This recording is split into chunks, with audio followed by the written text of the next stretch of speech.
ये हैं भारत के बहुत ही फेमस धर्मगुरु जिनके चर्चे पूरे दुनिया भर में हैं और इस साल तो इनको बेस्ट सेलिंग ऑथर का अवार्ड भी मिला है। बट रिसेंटली एक पॉडकास्ट के अंदर इन्होंने एक बहुत ही चौंका देने वाला खुलासा करा। मैं उन दिनों को याद करता हूँ जब नशा मुझे एक झूठा सुकून देता था। कुछ पलों के लिए दर्द कम हो जाता था, लेकिन यह सिर्फ एक भ्रम था।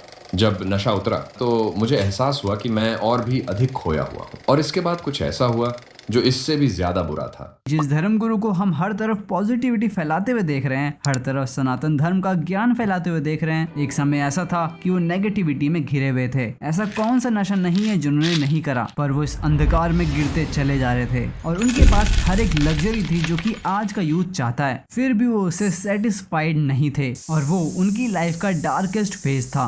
पर ऐसा क्या हुआ उस 14 साल के बच्चे के साथ जो कि एक ड्रग एडिक्ट था और आगे चल के एक दुनिया का सबसे फेमस धार्मिक गुरु बन गया। एक ऐसा बच्चा जो कि अपना पूरा जीवन लग्जरी में बिता सकता था, उसे क्या जरूरत पड़ गई अपनी करोड़ों की मटेरियल वेल्थ छोड़ने की, क्योंकि हमारे चारों तरफ चाहे हमारा स्कूल हो या फिर हमारा कॉलेज हमको यही सिखाता है कि हमको पैसा चाहिए खुश रहने के लिए, और सोसाइटी के अंदर हमारी इज्जत वही होती है जितना हमारा बैंक बैलेंस। और एज अ यूथ आप इससे क्या सीख सकते हैं? तो इन सब की शुरुआत होती है 1968 में, जहाँ पर एक अमीर बिजनेसमैन के घर में जन्म होता है नीरज का, जो कि अपने मुंह में चांदी का चम्मच लेके पैदा हुआ था और घर का सबसे छोटा बेटा होने के कारण वो सबका दुलारा भी था और इस फैमिली का फाइनेंशियल और पॉलिटिकल इन्फ्लुएंस बहुत ही ज्यादा था और इन सब का कारण था अफीम की खेती। अब वैसे तो ये इलीगल है, लेकिन फिर भी अगर आपके पास गवर्नमेंट का सपोर्ट हो और उनका लाइसेंस हो तो आपको कोई नहीं रोक सकता। और इसी एंसेस्ट्रल बिजनेस के कारण ये लोग अंधा पैसा छाप चुके थे, बट काली कमाई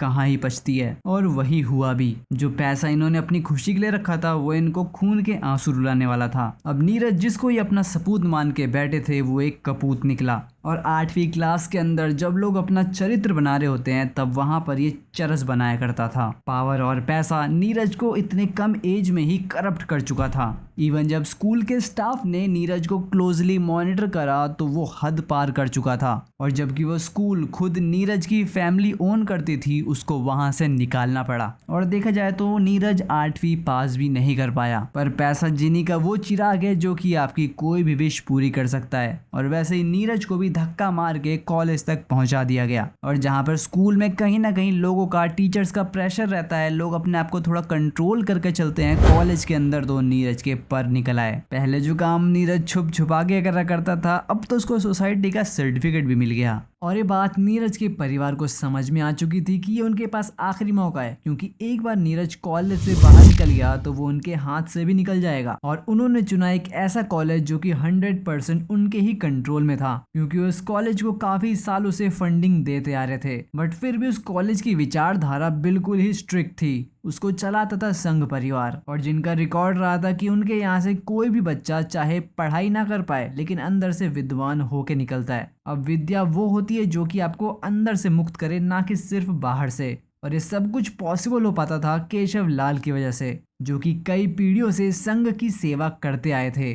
और नीरज के बारे में सुनने के बाद वो इतना समझ चुके थे कि उनके पास कोई चारा ही नहीं है, उनको किसी ना किसी तरह नीरज को सही करना ही पड़ेगा, क्योंकि एक मछली पूरे तालाब को गंदा कर सकती है और नीरज तो मगरमच्छ था जो कि केशव लाल की सालों की मेहनत को एक पल में चट कर जाता। और अगले दिन केशव लाल जी ने अपने पूरे स्टाफ की मीटिंग बुलाई और शुरू करा मिशन शेषनाग। अब इस मिशन की पहली स्टेज थी कि सारा नशे का सामान जब्त करना और नीरज को धीरे धीरे करके नशे की आदत को छुड़वाना, क्योंकि अब नशा या फिर कोई भी चीज जो आप रेगुलर कर रहे हो ना उसको अचानक से नहीं छोड़ सकते। और ये करने के लिए केशव लाल के कुछ सिलेक्टेड स्टूडेंट्स को उसका दोस्त बनाया गया, क्योंकि ज्यादातर ऐसा देखा गया है कि अकेले लोग ज्यादा नशा करते हैं, क्योंकि नशा उनको एक हाई देता है जिसकी वजह से वो अपनी करंट सिचुएशन को भूल जाते हैं और वहीं पर एंजॉय करने लगते हैं। तो असली मजा क्या है वो नीरज भूल ही चुका था, क्योंकि उसके बचपन से दोस्त थे ही नहीं, और जब उसको रियल लाइफ में फन मिलने लगा तो उसने कहीं ना कहीं नशा भी थोड़ा कम कर दिया था। अगला इंपॉर्टेंट काम केशव लाल जी ने करवाया कि उस रूम को पहले प्यूरिफाई किया जहाँ पर नीरज सबसे ज्यादा टाइम स्पेंड करता है। जब आप सो रहे होते हो, जब आप जगे होते हो, आपकी सराउंड आपको हमेशा ही इफेक्ट करती है, और इसी वजह से किसी भी गलत आदत को हटाने से पहले आपको अपनी सराउंडिंग चेंज करनी पड़ेगी। और नीरज की हालत को अच्छे से समझने के लिए केशव लाल ने कई सारे रिहेबिलिटेशन सेंटर्स को विजिट करा, और वहां से उनको एक बहुत ही चौंकादेने खबर मिली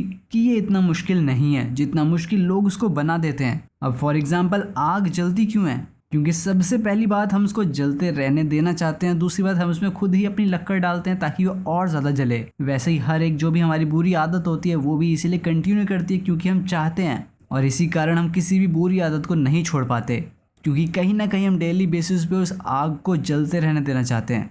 तो ये सीखने के बाद उनको पता था कि अब उनको क्या करना है। अब नीरज की डेली शेड्यूल के साथ उन्होंने कुछ चीज़ें और ऐड कर दी, जिसमें से सबसे पहला और सबसे बेसिक था मंत्रों का उच्चारण करना।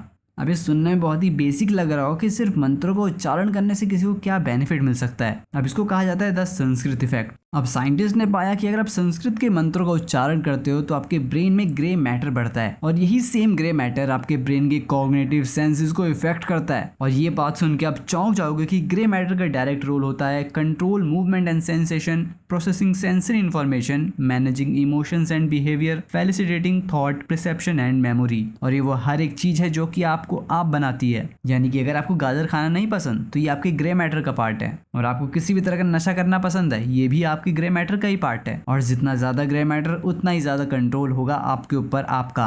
तो सिर्फ संस्कृत के मंत्रों का उच्चारण करने से ही आपका आपके ऊपर कंट्रोल बढ़ जाता है, जो कि हर कोई चाहता है पर कोई बताएगा नहीं, और जो बताता है उसकी आप सुनते नहीं। तो डेली सिर्फ कुछ मंत्रों के उच्चारण से नीरज का उसके ऊपर कंट्रोल बढ़ गया, और नीरज जो हमेशा से चाहता था, जो असली खुशी वो महसूस करना चाहता था, वो कर पा रहा था। और जैसा कि कहा जाता है God resides in a healthy body, तो हेल्थी माइंड के साथ उसको हेल्थी बॉडी के लिए योग भी कराया गया, जिसकी वजह से इतने सालों का आलस उसके अंदर से निकल रहा था। और ये चीज तो हम सब में कॉमन है, क्योंकि हम ज्यादातर काम इसीलिए छोड़ देते हैं क्योंकि हम कहीं ना कहीं आलसी हो जाते हैं। और यहीं पर एक टॉपर और एक लूजर के अंदर फर्क दिख जाता है। और जब सब नीरज के लिए इतना कुछ कर रहे थे, वो कहीं ना कहीं अंदर से बहुत ही दुखी था, क्योंकि वो किसी भी तरह इनको रीपे नहीं कर सकता, क्योंकि ये लोग पैसे के लिए पीछे नहीं पड़े थे उसके, ये सच्ची में नीरज का भला चाहते थे। तो नीरज ने भी ठान लिया कि वो इनके लिए कुछ करके दिखाएगा, और उसको अपॉर्चुनिटी मिली ओलंपियाड में, जो कि साल में एक बार होता था पूरे स्टेट लेवल का। और नीरज ने सोच लिया कि वो इन सब को सरप्राइज देगा अपना रिजल्ट दिखा के। तो जो भी एक्स्ट्रा टाइम उसको सारी अपनी एक्टिविटीज करने के बाद मिलता था, उसने सब डिवोट कर दिया ओलंपियाड के लिए, क्योंकि शायद से उसको ये मौका दोबारा नहीं मिलता, क्योंकि ओलंपियाड सर्टेन एज के लिए होता है जहां पर हर कोई क्वालिफाई नहीं कर पाता। और मिशन शेषनाग भी अपने लास्ट स्टेज पे आ चुका था, और इस लास्ट स्टेज में सिर्फ नीरज को टेस्ट करा जाने वाला था, जहां पर खुद केशव लाल के स्टूडेंट्स ने उसको हर तरह के कंज्यूमेबल्स ऑफर करे, पर उसने कुछ भी एक्सेप्ट नहीं करा। और ये सब बहुत ही वेल प्लान था, क्योंकि जब केशव लाल रिहैबिलिटेशन सेंटर्स को विजिट कर रहे थे तो उनको एक बहुत ही बेसिक बात पता चली कि कोई भी ह्यूमन जो अपने सेंसेस के अंदर है वो कभी भी इन सब चीजों को नहीं लेना चाहता। ये सारी चीजें सिर्फ उनको ही अट्रैक्ट करती है जो कहीं ना कहीं अपना पर्पस भूल चुके हैं और अंदर से अकेले हो चुके हैं। तभी अपने आप की रियलिटी को छुपाने के लिए वो लोग ये सारी चीजें लेते हैं। और जब नीरज एक रियल हैप्पीनेस को एक्सपीरियंस कर चुका था तो उसने किसी भी चीज को एक्सेप्ट नहीं करा, जबकि उसके पास हर एक चांस था इस कॉलेज से केशव लाल जी के सामने से भाग निकलने का। उसको कोई नहीं रोक पाता, पर वो रुका क्योंकि उसको पता था कि यहाँ पर कुछ पॉजिटिव हो रहा है, कुछ वो चेंज अपने अंदर महसूस कर सकता था। और अगर उसके परिवार ने हल्का सा एफर्ट उसकी तरफ करा होता तो उसका बचपन, उसका फ्यूचर ऐसा कभी नहीं होता। टाइम बहुत जल्दी बीता और नीरज का रिजल्ट आ गया, जो कि बहुत ही चौंका देने वाला था। वो पूरे कॉलेज के अंदर जस्ट पास हुआ था, पर केशव लाल जी और नीरज बहुत खुश थे, क्योंकि नीरज एक ऐसा स्टूडेंट जो 8th स्टैंडर्ड से पढ़ाई नहीं सीधे कॉलेज में एडमिशन लेता है और फर्स्ट सेमेस्टर के अंदर सही तरीके से पास हो जाता है। उसके लिए एक बहुत बड़ी अचीवमेंट थी, और ये तो पहला साल है। ये लाइफ बहुत बड़ी है, टाइम बहुत बड़ा है। अगर आप अपने अंदर डेली भी कुछ चेंज करते हो तो एक साल के अंदर है एक नए पर्सन बन जाते हो। बट नीरज के पास अभी एक मौका था, ओलंपियाड, जिसके लिए वो सीक्रेटली मेहनत करता जा रहा था। बट उसके अंदर क्या हुआ, कमेंट सेक्शन में मैंने लिख दिया है।